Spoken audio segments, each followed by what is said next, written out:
Oke, selamat pagi, siang, sore, Pak Zulkarnain. Kami dari kelompok 15, saya Ibrahim dan ada Mas Ibnu dan juga sebenarnya ada member kita yang lain yaitu Mas Ivan akan mempresentasikan hasil dari tugas-tugas yang sudah diberikan oleh Pak Zul. Oke,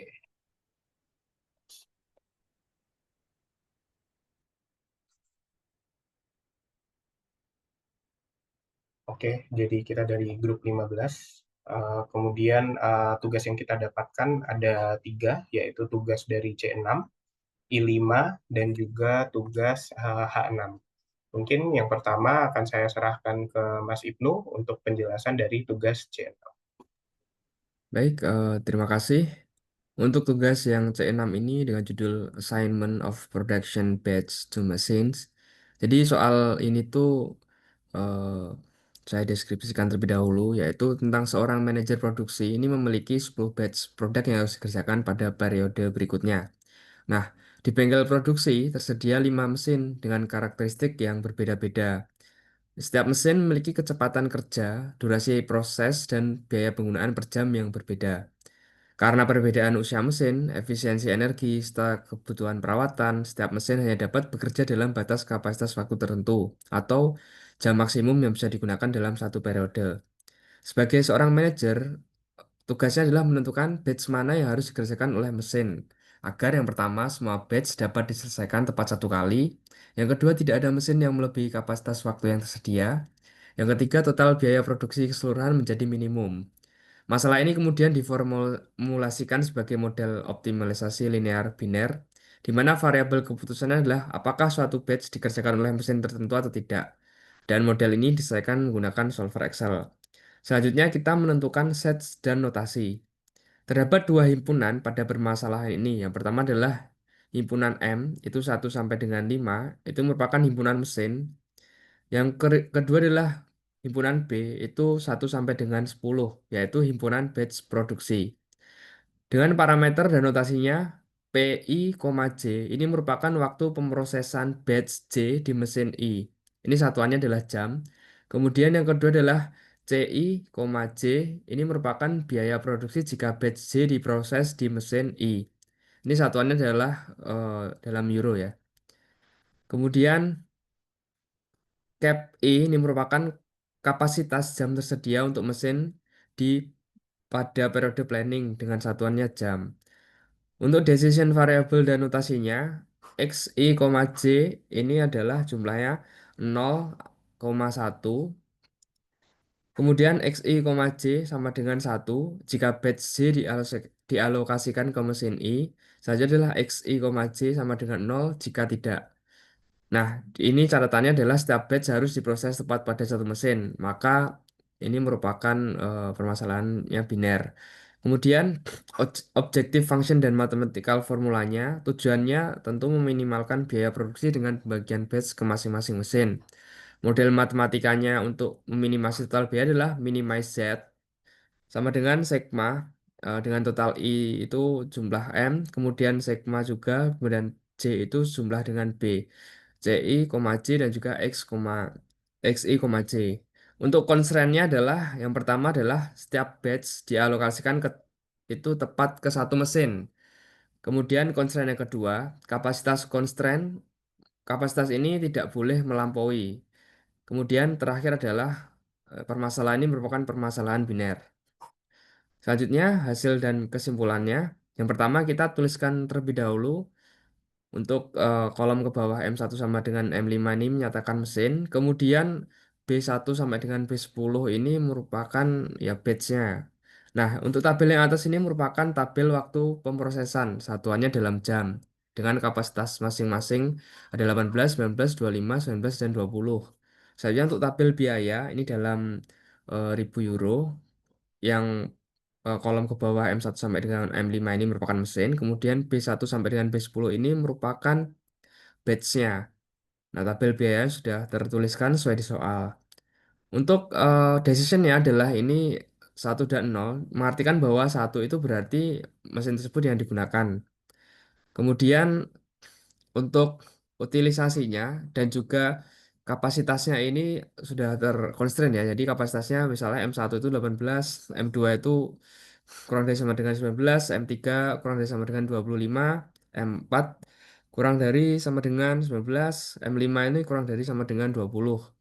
Nah, selanjutnya bisa dihapus dulu Mas, yang warna kuning. Baik, kita lalu masukkan ke solver. Nah, kita tentukan dulu yang changing variable cell ya, itu ya tentu saja yang warna kuning. Kemudian untuk subject to constraint-nya yang pertama adalah bernilai satu. Kemudian ini merupakan permasalahan binary ya. Kemudian batasannya tadi ya, sesuai kapasitas maksimum itu tidak lebih sama dengan. Kemudian langsung kita solve. Ini minimize.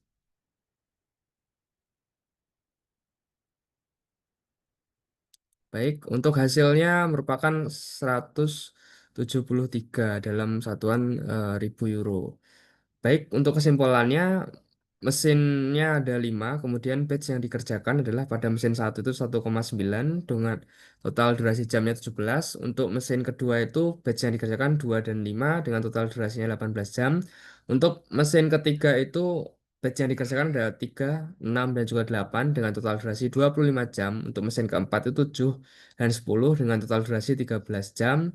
Dan mesin terakhir, mesin nomor 5 itu batch yang dikerjakan adalah 4 dengan total durasi 13 jam. Jadi untuk hasil optimalisasi yang dapat disimpulkan bahwa total biaya minimum yang mungkin dicapai adalah 173.000 euro sesuai hasil solver yang ada di materi. Kemudian setiap mesin digunakan sesuai kapasitasnya tanpa melanggar batas waktu maksimum. Kemudian yang terakhir, distribusi batch ke mesin tidak hanya berdasarkan biaya terendah per batch, tapi juga mempertimbangkan waktu pemrosesan dan kapasitas maksimum mesin. Dan tentu hal ini maksimalkan pemanfaatan sumber daya secara efisien. Untuk soal yang pertama, mungkin sudah cukup. Saya lanjutkan ke Mas Ibrahim. Silakan, Mas. Terima kasih Mas Ibnu, ya Pak Zul dan teman-teman. Jadi kita akan lanjut ke problem yang kedua, yaitu adalah problem I5. Problem I5 ini adalah problem assignment untuk melakukan production planning with personnel assignment. Jadi di sini sebuah company memiliki 4 produk yang harus dan juga mereka memiliki 5 production lines, di mana setiap produk ini akan diassign ke masing-masing production lines dengan unitary processing times berdasarkan tabel berikut. Nah, dari problem ini kita mendapatkan informasi bahwa terdapat profit untuk produk 1 sampai produk 4 itu senilai 7 euro.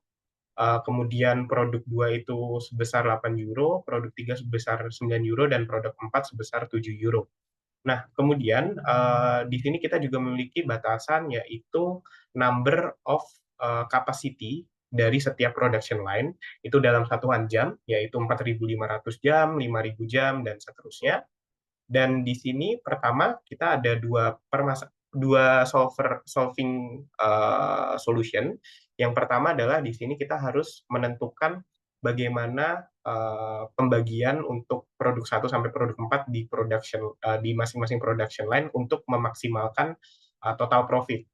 Kemudian di sini ditambahkan ada tambahan constraint yaitu kita bisa melakukan transfer production line capacity ke production line yang lainnya. Contohnya di sini adalah dari line 1 kita bisa memindahkan kapasitas ke line 2, line 3, line 4, dan kita tidak bisa memindahkan ke line 5. Tapi di sini maksimal yang bisa kita transfer total dari line 1 adalah 400 jam.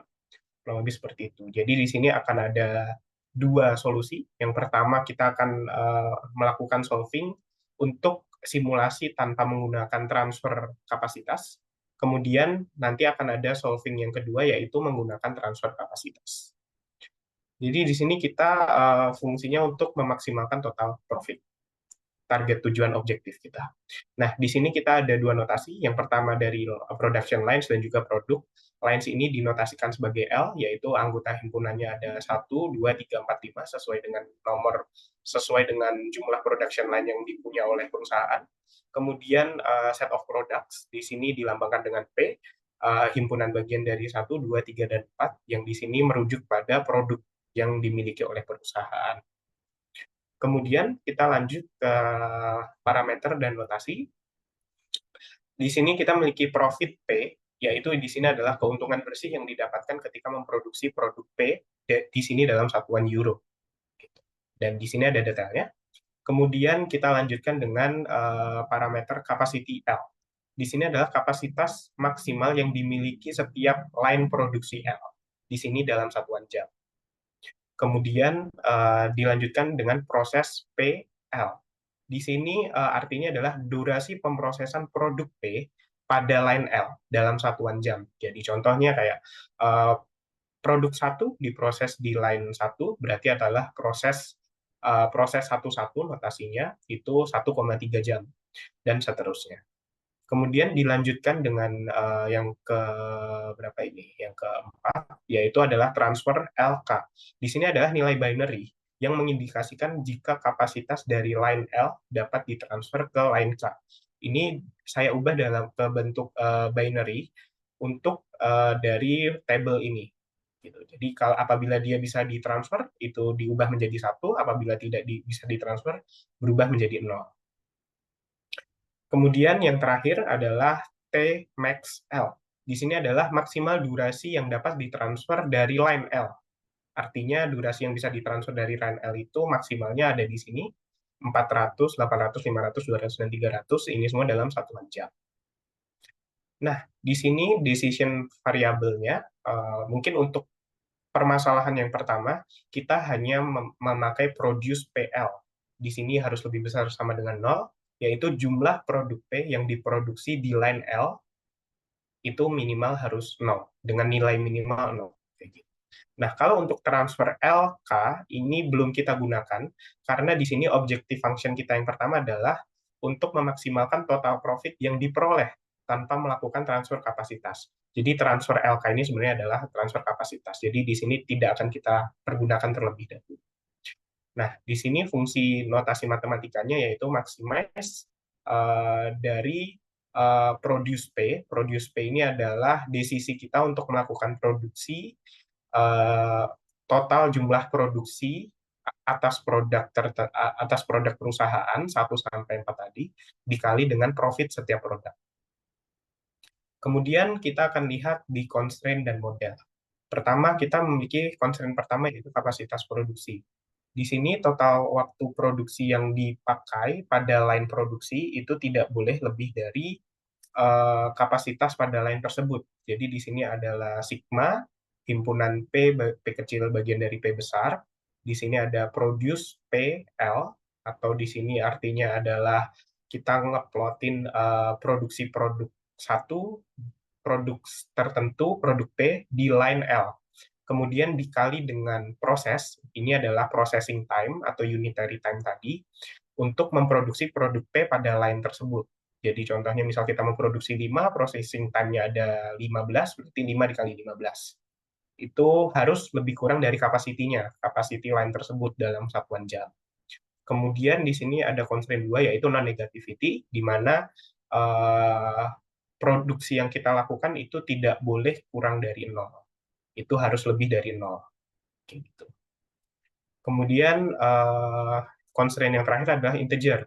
Karena ini adalah sebuah produk di mana sebenarnya produk ini tidak dijelaskan, jadi kita membuat asumsi bahwa produk itu harus integer, nilainya tidak boleh menggunakan pecahan begitu. Jadi di sini untuk produksinya produce P artinya jumlah produk P yang diproduksi di line L itu harus integer.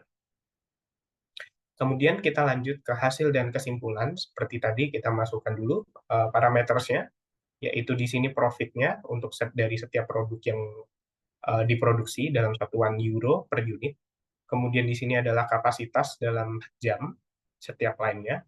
Kemudian di sini adalah unitary processing times, yaitu ketika produksi produk P di line L, ini adalah waktu yang diperlukan untuk memproduksi satu buah produk.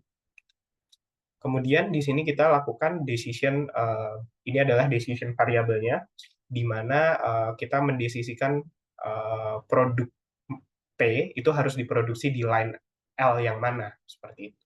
Dan di sini jumlah produknya harus integer. Jadi semua decision variable di sini adalah integer. Kemudian constraint yang kedua adalah kapasitasnya. Kapasitas produksinya harus kapasitas produksi yang terpakai harus kurang dari kapasitas produksi yang terpasang pada line tersebut. Oke, dan di sini adalah total profit. Total profit simply jumlah dari produk yang diproduksi dikali dengan profit setiap produknya. Oke, di sini akan kita coba solving menggunakan solver. Oke, yang pertama kita masukkan objektifnya untuk total profit kita akan maksimalkan. Kemudian changing variable-nya adalah ini tadi, produce PL. Kemudian produce PL ini decision variable harus nilainya integer. Kemudian decision variable ini tidak boleh kurang dari 0, sebenarnya sudah bisa di-cover dari integer tadi. Kemudian di sini adalah kapasitas yang terpakai itu tidak melebihi kapasitas mesin. Oke, kita akan solve. Oke, dari hasil ini kita bisa dapatkan bahwa dengan mempertimbangkan seluruh keterbatasan yang ada dalam menentukan matriks produk P akan diproduksi pada line L, hasil analisis menunjukkan bahwa matriks di bawah ini merupakan solusi optimal. Jadi contohnya kita harus memproduksi produk 4 ini ada di dua line, yaitu di line 1 dan line 3 dengan kuantitas 5.000 dan 4.500. Produk 3 hanya diproduksi 2 unit, yaitu di line 2 dan line 5.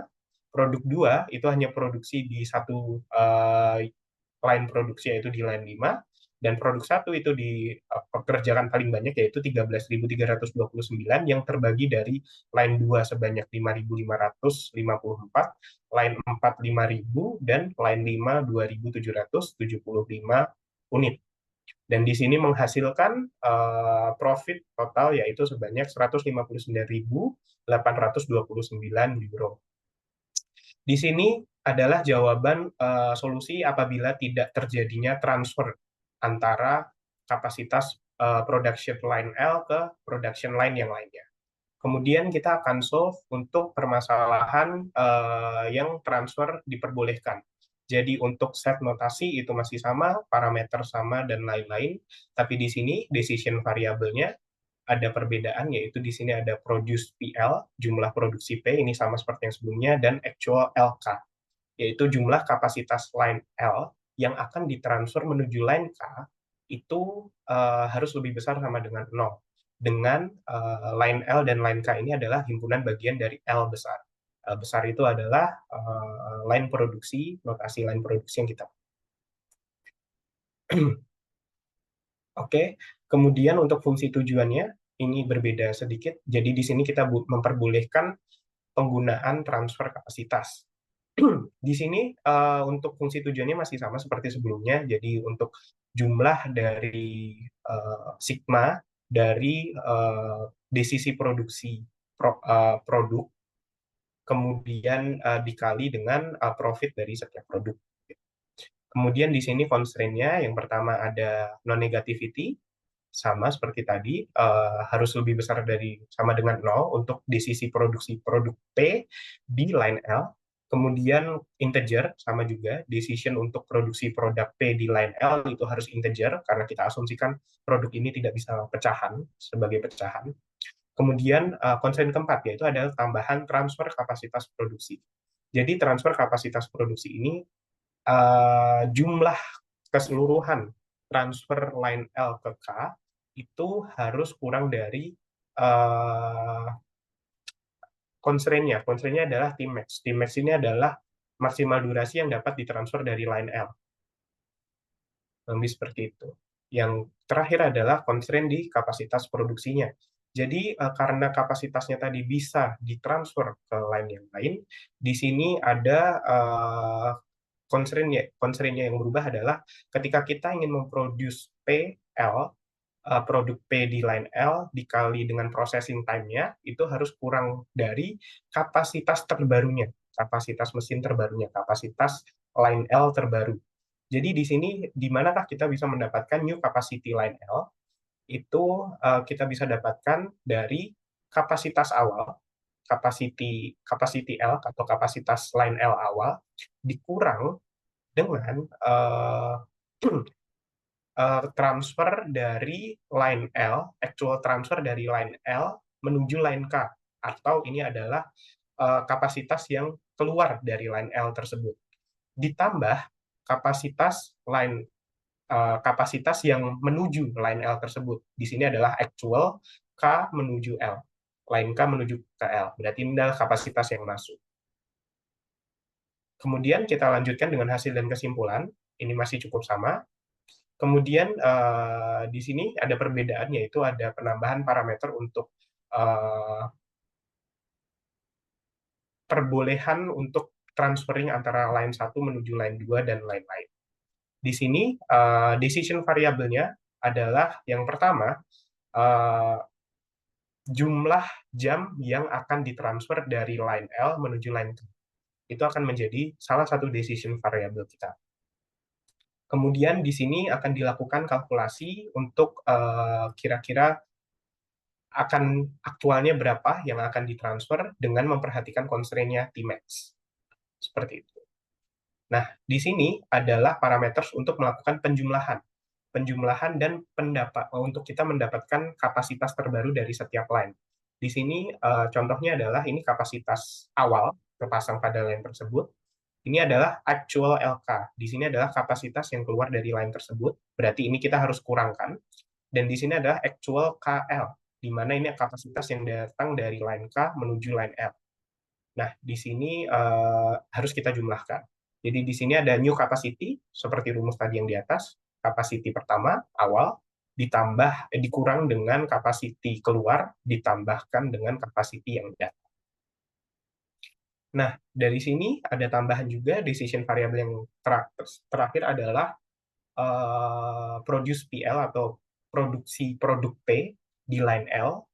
Itu harus kita tentukan juga jumlahnya dan decision-nya. Dan ini harus integer sama seperti solving method sebelumnya, yaitu di sini setelah kita mendapatkan decision-nya, di sini kita harus menghitung juga karena kita memiliki capacity usage. Di sini capacity usage adalah hasil perkalian dari decision variable dikali dengan unitary processing time atau proses PL.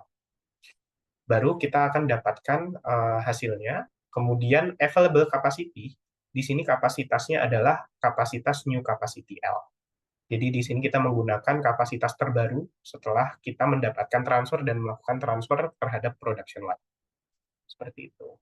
Dan di sini adalah total profit masih sama, yaitu total produksi dikali dengan profit yang didapatkan setiap produk.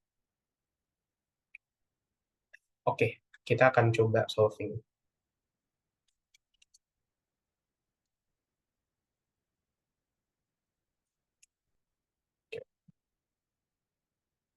Jadi di sini sama, objektifnya total profit, kita maksimalkan. Decision variable kita ada dua, ya. Kita ada dua decision variable, yaitu yang pertama untuk transfer dan juga untuk decision produksi. Kemudian yang kedua, kemudian constraint yang pertama adalah oke, untuk jumlah jam yang bisa ditransfer itu harus lebih besar sama dengan nol. Kenapa? Karena jam tidak mungkin bisa minus, kita tidak bisa mengurangkan, dan juga kita tidak membuat dia integer karena jam itu bisa dalam bentuk pecahan. Kemudian yang constraint yang kedua adalah decision untuk produksi pada line tertentu, itu kita harus buat sebagai integer, karena produknya tidak bisa pecahan dan lebih besar sama dengan nol. Kemudian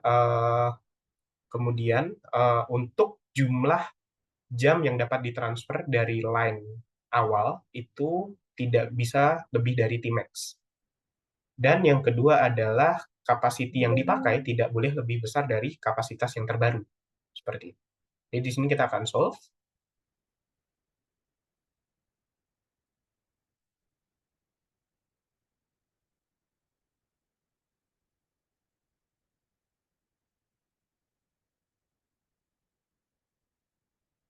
Oke, agak cukup lama.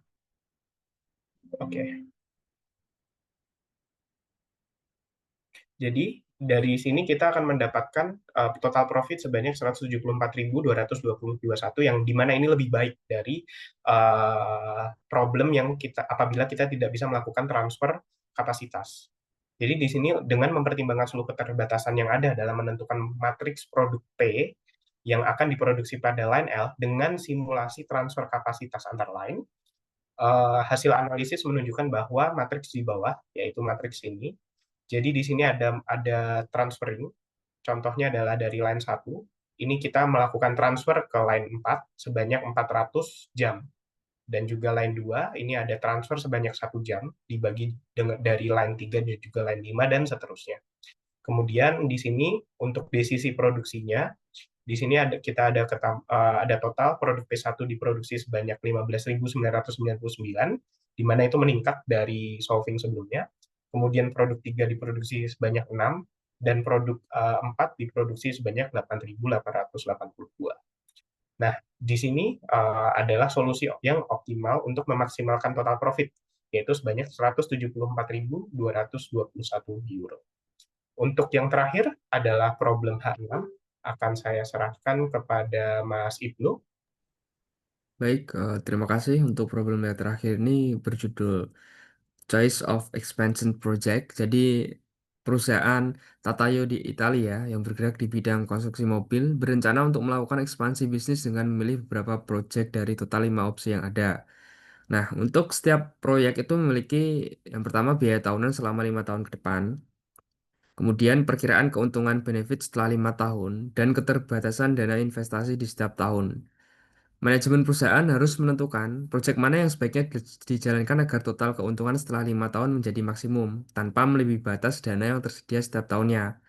Kemudian masalah ini diformulasikan menggunakan model pemrograman biner 0 dan 1, di mana variabel keputusan menunjukkan apakah suatu proyek dipilih dengan angka 1 atau tidak dipilih dengan angka 0.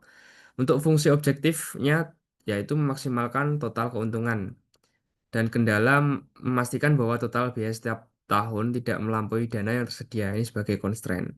Baiklah, untuk set dan notasinya ini terdapat dua himpunan. Yang pertama adalah himpunan P, itu merupakan himpunan proyek dengan indeksnya J itu 1 sampai dengan 5. Kemudian himpunan T itu himpunan tahun dalam periode perencanaan. Untuk indeksnya T itu 1 sampai 5 juga. Untuk parameter dan notasinya yang pertama adalah B, C. Ini merupakan ekspektasi keuntungan proyek J ini dalam juta euro ya. Kemudian yang kedua adalah cost J dan juga T. Ini merupakan biaya tahunan proyek pada tahun T. Ini dalam juta euro. Kemudian yang ketiga available funds atau dana pada tahun T itu dalam juta euro. Kemudian tabel eh, keuntungan atau manfaatnya ini dalam juta euro. Yang pertama B1 10,8, B2 4,8, B3 3,2, B4 4,44, B5 12,25. Sedangkan dana tersedia dalam setiap tahun itu misalnya F1 itu 4,8, kemudian F2 6, ini dalam juta euro, F3 4,8, F4 4,2, F5 itu 3,5 juta euro. Selanjutnya, decision variable dan notasinya. YJ ini artinya bahwa eh, memilih iya atau tidak. Dengan satu itu artinya jika manajemen memilih project yang dijalankan, kemudian yang berikutnya adalah nol jika tidak.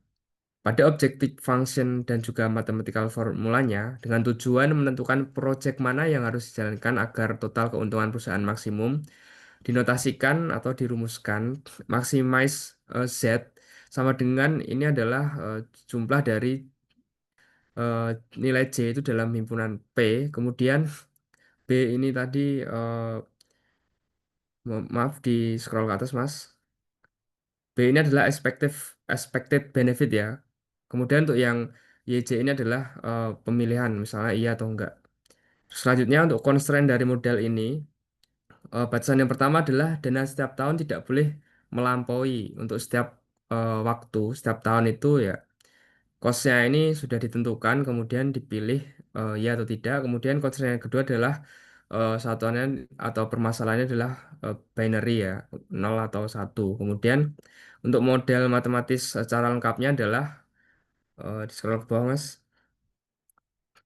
Ini maksimal selama 5 tahun, kemudian J-nya itu jangka waktu, kemudian B-nya itu expected benefit dan iya atau tidak. Sebagai contoh, misalnya max yang pertama dia cost-nya itu berapa, kemudian Y-nya iya apa tidak dengan ketentuan tidak boleh melebihi dari F atau dana di tahun tersebut. Selanjutnya sampai dengan soal yang kelima. Kemudian paling bawah lagi. Nah, ini kita masuk ke hasil dan kesimpulan melalui tabel. Kita tuliskan terlebih dahulu. Proyeknya itu ada 5. Kemudian ini benefit dalam B J kecil ya. Ini dalam satuan juta. Kemudian annual cost ini biaya per tahunnya. Misalnya di P1 ini tahun pertama itu berapa, tahun kedua berapa, tahun ketiga berapa, dan hingga ke proyek kelima. Kemudian untuk dana yang tersedia itu di tahun pertama itu hanya 4,8 juta euro, tahun kedua 6 juta euro, tahun ketiga 4,8 juta euro, tahun keempat itu 4,2 juta euro, dan tahun kelima 3,5 juta euro. Nah, ini cukup sederhana, jadi kita hanya memilih desisi itu antara iya atau tidak, proyek mana yang dipilih. Baik, dihapus terlebih dahulu desisinya, Mas.